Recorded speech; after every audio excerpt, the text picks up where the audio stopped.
His voice was slightly husky in tone. It had a queer, soft, dangerous quality. When Pyro rejoined his friend in the lounge, the other two men were just leaving the hotel. Their luggage was being brought down. The younger was supervising the process.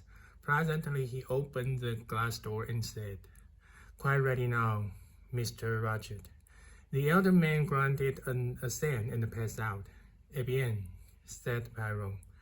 "What do you think of those two?" "They are Americans," said Monsieur Book.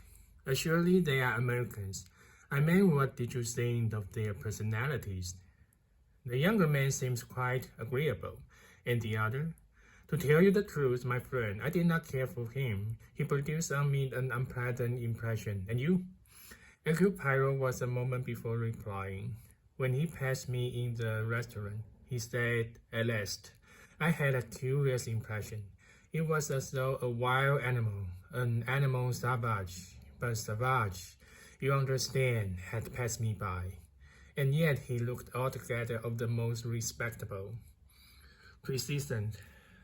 The body, the cage, is everything of the most respectable. But through the bars the wild animal looks out. You are fanciful, Mauvais, say Monsieur Book. It may be so, but I could not rid myself of the impression that evil had passed me by very close. That respectable American gentleman?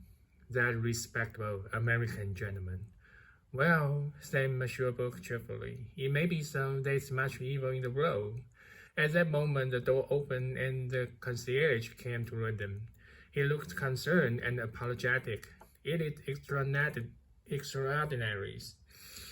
Monsieur, he said to Poirot, there is not one first-class sleeping berth to be had on the train. Come on, cried Monsieur Book.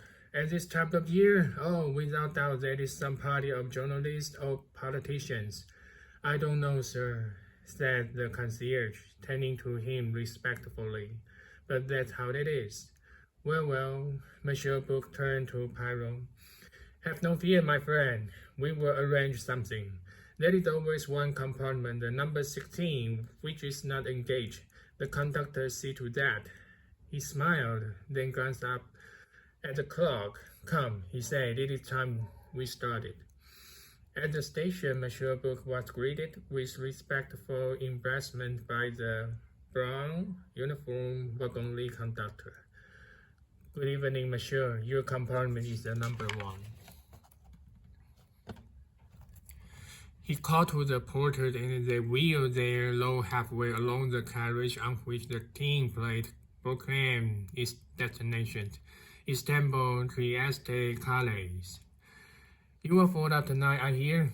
It is incredible, monsieur. All the world elects to travel tonight. All the same, you must find room for the gentleman here. He is a friend of mine. He can have the number 16. It is taken, monsieur. What? The number 16? A glance of understanding passed between them, and the conductor smiled. He was a tall, solemn man of middle age. But yes, monsieur, as I told you, we are full everywhere. But what passes itself? Demanded Monsieur Book angrily. There is a conference somewhere, it is a party? No, monsieur, it is only chance. It just happened that many people have elected to travel tonight. Monsieur Book made a clicking sound of annoyance. At Belgrade, he said, there will be the sleep coach from Athens. There will also be the Bucharest-Paris coach, but we do not reach Belgrade until tomorrow evening. This problem is for tonight. There is no second-class berth free? That is the second-class berth, monsieur. Well then, but it is the ladies' berth. There is already a German woman in the compartment, a lady's maid. La, that is awkward, said Monsieur Book.